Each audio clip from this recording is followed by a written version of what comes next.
ఇక్కడ మరొక problem trigonometry నుంచి cos θ √3/2 అయితే 4 sin square θ plus tan square θ ఎంత అవుతుంది అనేది కనుగొనమన్నాడు. ఇచ్చిన cos θ ని మనం ఇలా నోట్ చేసుకుందాం, √3/2.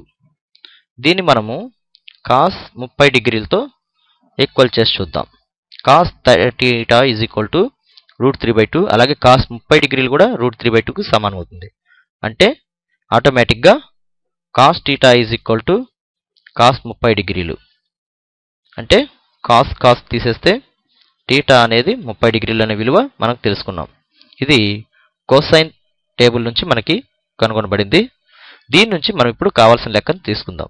4 sin square θ plus tan square θ is equal to ఎంత అంటే 4 sin square 30 డిగ్రీలు ప్లస్ tan square 30 డిగ్రీలు.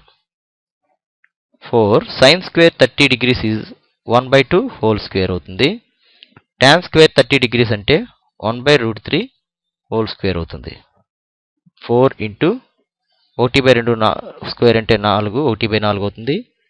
ఇక్కడ 1/3 స్క్వేర్ √3 whole square అంటే 1/3 అవుతుంది. 4 4 క్యాన్సిల్, 1 ప్లస్ 1/3 ఇది ఒక మిశ్రమ భిన్నం 1/3 అవుతుంది. లేదా అపక్కన భిన్నంగా రాస్తే 3 1 3, 3 1 కలిపితే 4, 4/3 అంటే మనకిచ్చిన 4 sin square θ plus tan square θ is equal to 4/3 లేదా 1/3.